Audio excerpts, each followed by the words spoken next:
दो बहुत important terms है, गुड्स एंड सर्विसेज। गुड्स होता है चीजें। एक गुड तो हम लोग को पता है कि your hand writing is very good, वो नहीं। Goods, GOODS। गुड्स का मीनिंग होता है वस्तुएं, चीजें जो हमारी कोई वांट सेटिस्फाई करती है। फॉर एग्जाम्पल चौक है, तो मेरी जरूरत है बोर्ड पे लिखना और चौक मेरी वांट सेटिस्फाई करता है, तो chalk is goods. Chalk is example of goods. Services हम लोग देख नहीं सकते, जैसे चौक को दिखा सकता हूं, आई कैन टच द चौक। तो चौक हैज मटेरियल एग्जिस्टेंस, उसका अस्तित्व है, मैं उसे देख सकता हूं। बोरी है चावल की, गेहूं की बोरी है, कोई पैकेट है तेल का, मैं उसे देख सकता हूं, मैं उसे टच कर सकता हूं। दे हैव मटेरियल एग्जिस्टेंस, उनका अस्तित्व है।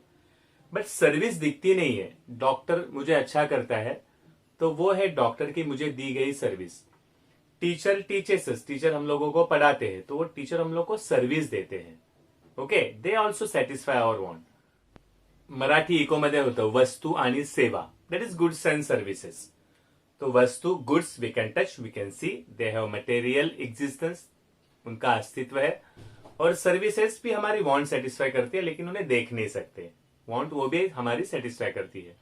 तो ये दो वर्ड्स बार बार आते रहेंगे, गुड्स एंड सर्विसेज। हम लोग शॉप में जाके पेन खरीदते हैं, तो पैसे दिए और पेन खरीदा। ओके, तो pen is goods, pen is वस्तु। मैं ऑटो में बैठा और स्टेशन चला गया, मैंने कोई चीज नहीं खरीदी। उस ड्राइवर ने, ऑटो ड्राइवर ने मुझे सर्विस प्रोवाइड की यहां से स्टेशन छोड़ने की। दोनों मेरी वांट सेटिस्फाई करते हैं, गुड्स और सर्विसेज। एक को एग्जिस्टेंस है, अस्तित्व है, दूसरे को नहीं है, बस इतना ही फर्क है। ओके, नेक्स्ट बहुत इंपॉर्टेंट कंसेप्ट है यूटिलिटी। यूटिलिटी होता है वांट सेटिस्फाइंग कैपेसिटी। मेरी कोई जरूरत है, मुझे भूख लगी है, मैंने वड़ा पाव देखा, तो वड़ा पाव मेरी वांट सेटिस्फाई करेगा, मेरी जरूरत पूरी करेगा। तो मैं बोलूंगा कि वड़ा पाव में मेरे लिए यूटिलिटी है। मुझे प्यास लगी है, तो पानी मेरी प्यास बुझाएगा, तो पानी हैज यूटिलिटी फॉर मी। पानी में वो कैपेसिटी है कि मेरी वांट सेटिस्फाई करेगा। वड़ा पाव में वो कैपेसिटी है कि मेरी वांट सेटिस्फाई करेगा। तो the power to satisfy human want is called as utility. Utility is the want satisfying capacity of a commodity. Next year इस पे अपने पूरा एक चैप्टर ही है इकोनॉमिक्स में, तभी डिटेल में पढ़ेंगे। फॉर नाउ इतना ही हमारे काम का है। Utility is the want satisfying capacity of A commodity. किसी भी चीज में मेरी वांट सेटिस्फाई करने की कैपेसिटी है, वो है utility. Next very important term is value, मूल्य। दो कंसेप्ट है वैल्यू के, एक है value in use and value in exchange. Value word आता है तो दो एग्जांपल माइंड में फिक्स कर लेना, एक है वाटर और एक है डायमंड। पहले वाटर को देखते हैं। Water is very useful. अगर पानी नहीं रहेगा तो we will not be able to live, हम लोग जी नहीं सकते। तो पानी की यूजफुलनेस बहुत ज्यादा है, उसको बोलते हैं वैल्यू इन यूज। पानी is very useful. Second thing है वैल्यू इन एक्सचेंज। वो चीज दे के मुझे बदले में क्या मिलेगा, that is value in exchange. तो हीरा है उसका एग्जाम्पल, कि हीरा दे के मुझे बहुत सारा कुछ मिल सकता है। हीरे की कीमत लाखों में रहती है। तो दो कंसेप्ट है उसमें। डायमंड दे के मुझे बहुत सारी चीजें मिल सकती है, चीजें, तो that is value in exchange, बदले में।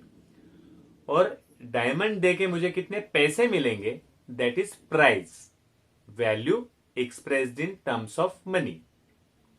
तो हीरा अगर गायब हो जाता है पूरे वर्ल्ड से तो कुछ फर्क नहीं पड़ने वाला, जैसे सब चल रहा है वैसे ही चलेगा। पानी गायब हो जाता है तो कुछ नहीं चलेगा। तो पानी में है usefulness, that is value in use, और डायमंड में है वैल्यू इन एक्सचेंज। डायमंड दे के मुझे बहुत कुछ मिल सकता है।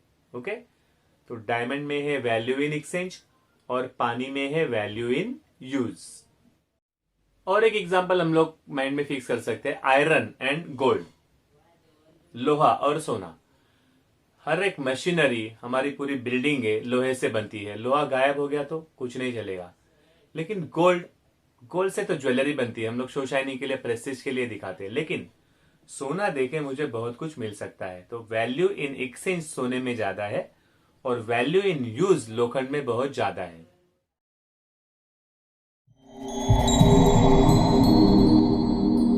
छोटी सी कंसेप्ट है डायमंड वाटर पैराडॉक्स। पैराडॉक्स क्या होता है कि पानी इतना यूजफुल है फिर भी बिकता है रुपए में लीटर में, है ना। अच्छा से अच्छा पानी बिस्लरी का 20 रुपीज लीटर, और डायमंड है जिसकी कोई यूजफुलनेस नहीं है लेकिन वो बिकता है लाखों में। तो जिसकी यूजफुलनेस बहुत ज्यादा है उसकी प्राइस बहुत कम है, और जिसकी यूजफुलनेस नहीं है या कम है उसकी प्राइस बहुत ज्यादा है। इसको बोलते हैं डायमंड वाटर पैराडॉक्स, विरोधाभास, है ना। अलग लगता है कि जिसकी वैल्यू ज्यादा है, वैल्यू इन यूज, उसकी प्राइस कम है, और जिसकी वैल्यू इन यूज कम है उसकी प्राइस बहुत ज्यादा है। This is diamond water paradox. Sum up करते हैं आज क्या क्या देखा हमने। सबसे पहले गुड्स एंड सर्विसेज। जो चीजें मेरी वांट सेटिस्फाई करती है वो है गुड्स और सर्विसेज। ओके, एक मटेरियल एग्जिस्टेंस है, दूसरे को मटेरियल एग्जिस्टेंस नहीं है, अस्तित्व है अस्तित्व नहीं है, देख सकता हूं देख नहीं सकता हूं। Next was utility. कोई चीज मेरी वांट सेटिस्फाई कर सकती है वो कैपेसिटी है यूटिलिटी। एंड तीसरी बात वैल्यू। अगर यूजफुलनेस है तो उसको बोलते हैं वैल्यू इन यूज, और किसी चीज को बेच के या उसके बदले में मुझे बहुत ज्यादा चीजें मिल सकती है, that is value in exchange. और फिर लास्ट में देखा था डायमंड वाटर पैराडॉक्स कि भाई पानी बहुत ज्यादा अवेलेबल है वर्ल्ड में, इसलिए बहुत ज्यादा यूजफुलनेस है फिर भी प्राइस कम है, और डायमंड की यूजफुलनेस कम है लेकिन कम मिलता है, स्कैरसिटी है उसकी, इसलिए उसकी प्राइस ज्यादा है। Diamond water paradox. 2-3 बार लेक्चर देख लेना, समझ में आ जाएगा। बाद में नोट्स आएंगे, आराम से लिख लेना। If there is an issue please let us know, comment में डाल देना। Okay, enjoy learning economics.